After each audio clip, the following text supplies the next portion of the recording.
Welcome to the deep dive. Ready to explore a question that I bet we've all pondered at some point. How much of reality is actually, well, all in our heads? It's a question that's fascinated philosophers. And now neuroscience and even quantum physics are giving us some incredible insights. I know, right? And to really unpack this, we've got a pretty interesting mix of sources. We'll be diving into Franz Kafka's The Metamorphosis, yeah, Yeah. the one where the guy turns into a bug. Oh, a classic. And we'll also explore some perspectives from cognitive science. Getting into the brain stuff, I like it. Plus, to bring it all down to earth, we'll look at the power of self-belief as explored by musician Russ in his book, It's All in Your Head. It might seem like an odd mix, but they all kind of point to the same idea. Our perception of reality isn't as straightforward as we think. Definitely. Okay, let's start with Kafka. For those who haven't read The Metamorphosis, Right. it's about Gregor Samsa, a traveling salesman. And he wakes up one morning transformed into, well, a giant insect. Not a great way to start the day. He loses his job, becomes a burden to his family. Not exactly a happy story. It's definitely not a light read, but it captures this feeling of alienation, that sense of being disconnected from yourself, your work, even your own body. I think a lot of people can relate to that, even without the whole bug situation. Right. And Kafka takes that to the extreme. Gregor literally becomes other, and it completely changes his reality. One thing that really stood out to me was how his tastes change. Like he starts craving rotten food. It's such a small detail, but it's fascinating, right? It implies that Gregor's transformation isn't just physical. His whole perception of the world, of what's appealing, it shifts. It makes you wonder, how much does our environment shape what we consider normal or even real? It's true. Like when you travel, things that seem strange at first can start to feel normal after a while. It's almost like your definition of reality expands a bit. Exactly. Kafka takes that and just runs with it. Gregor's transformation makes him completely reevaluate what he finds pleasurable, what his senses tell him. There's also that part where he loses his voice. He literally can't talk to his family anymore. That's such a key point because it highlights how communication shapes our reality. The roles we play, the way we express ourselves, all of that feeds into our sense of self. When you lose that, it's like you lose a part of your reality. So Kafka is saying that our reality is, at least in part, constructed through our social interactions. That's a valid interpretation, I think, and it makes you think about how much of our reality is shaped by the people around us, the culture we live in, the beliefs we're exposed to. It's like we're all co-creating reality all the time, whether we're aware of it or not. And this brings us to another point. Even on a biological level, our brains don't perceive reality objectively. Our senses filter information, and our past experiences color everything. Like that experiment, right? Where they show people a video of basketball players and they ask them to count passes. But then a guy in a gorilla suit walks right through, and people are so focused on counting that they don't even see it. Exactly. Classic example of how our brains can miss things, even when they're right in front of us. We see what we expect to see. So if our brains are always filtering reality, what does that mean for, well, truth? Is anything actually real? That's a deep one, and we'll come back to that. But what's interesting is that this idea of multiple perspectives on reality, it's not just philosophy. Neuroscience supports it too. Really? How so? Well, there's this concept called transperspectivalism. Basically, there's no one objective viewpoint that captures the whole truth. Reality is made up of multiple perspectives, each with its own limited view. Kind of like the blind men and the elephant, each touching a different part and coming up with a different idea of what an elephant is. Exactly. And this applies to situations and ideas as well, not just physical objects. To truly understand something, you need to consider multiple viewpoints. It's not just about seeing things from different angles. It's recognizing that our own view is just one piece of the whole picture. Exactly. And that's where self-awareness comes in. The more we understand how our own biases shape our perception, the more open we can be to other perspectives.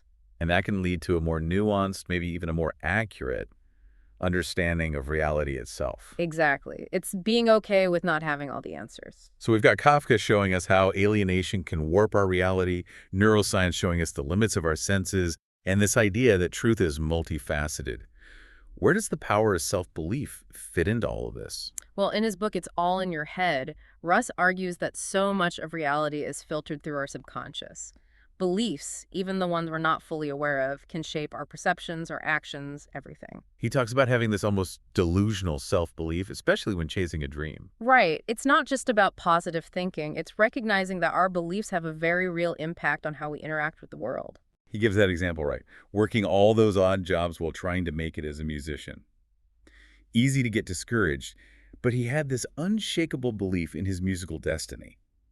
And that, he says, allowed him to find meaning even in those mundane tasks. Powerful example of how mindset can alter our experience of reality.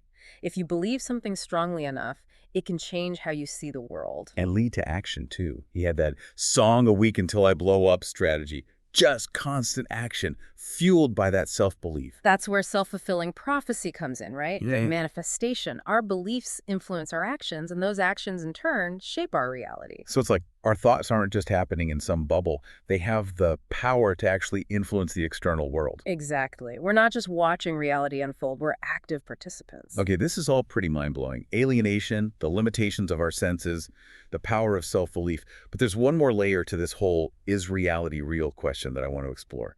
Interconnected consciousness. Ah, yes. Getting into some really interesting territory now. The idea that our individual realities might be connected in ways we don't fully grasp. Like, what if our experiences are just tiny pieces of a much larger shared consciousness? That's one way to think about it. And if that's the case, it raises questions about free will, about purpose, about the nature of existence itself. It's a lot to process, and definitely something we need to unpack more. But first, Welcome back to our exploration of reality. Before we jump into this idea of interconnected consciousness, we were talking about how self-belief can shape our personal realities. it makes you think, right? How much are we limiting ourselves without even realizing it? If our beliefs can really shape our reality, then all that negative self-talk we do, that's got to have an impact. Absolutely.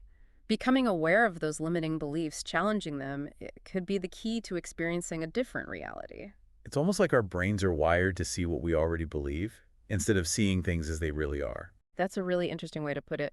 And it goes back to something we talked about before. Our senses are always filtering information, presenting us with a version of reality that our brain has already interpreted. So we're not seeing the raw data. It's more like a customized version, tailored to our expectations. Exactly. And that brings us back to the big question. Is anything actually real? If our perception is so subjective, how do we know what's truly objective? Yeah, it's the question, isn't it? Philosophers have been wrestling with that for centuries. We experience the world through our senses, but we've already established that those senses aren't always reliable. Right. Our senses give us information, but then our brains interpret it, constructing meaning based on our experiences, beliefs, even our emotions at that moment. So it's like we're seeing a representation of reality, not necessarily reality itself. Think of it like a computer screen. You see images, but those images are representations of data stored in the computer. The screen isn't the data, it's just displaying it. Okay, I think I'm getting that. So are you saying our brains are like the screen and reality is the data? In a way, yes. Our brains create a model of reality based on what our senses tell us, but that model is always an interpretation, subjective. Okay, so that kind of answers the question of whether anything is real, at least in the way we usually think about it. But it also brings up another question. If perception shapes reality, can we actually change our reality by changing our perception? Now, that's a powerful question, one that a lot of spiritual and philosophical traditions grapple with. And if we look at Russ's book, he definitely seems to think it's possible. He talks about how his belief in his musical success actually helped him achieve it. Exactly. And while we can't discount talent, hard work, luck, it's clear that his mindset played a huge part. Like a self-fulfilling prophecy. If you believe it strongly enough, you act in ways that make it more likely to happen. That's a great way to put it. Our beliefs can change our actions, our choices, and that can change the course of our lives. It's this back and forth where perception and reality are constantly interacting.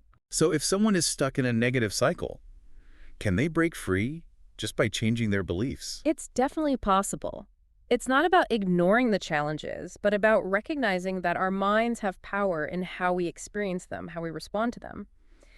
Shifting your perspective can open up new possibilities, create a different reality. Like looking at the world through a different lens, one that sees possibility instead of limitation. Exactly. And remember, our brains are incredibly adaptable.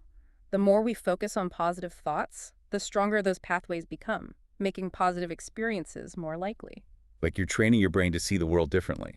And if that's the case, then this idea of interconnected consciousness becomes even more interesting, doesn't it? Definitely. If we're all connected, like some theories suggest, then our thoughts, our beliefs, they could be influencing not just our own reality, but a shared reality, a collective one. So we're not just shaping our own little world, we're actually contributing to a larger reality. Wow.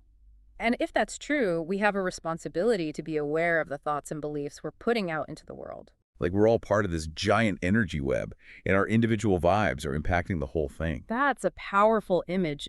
Even small acts of kindness, compassion, love, they can have ripple effects far beyond what we can imagine. Okay, so we've talked about how perception shapes reality, about interconnected consciousness, about the power of belief to change things.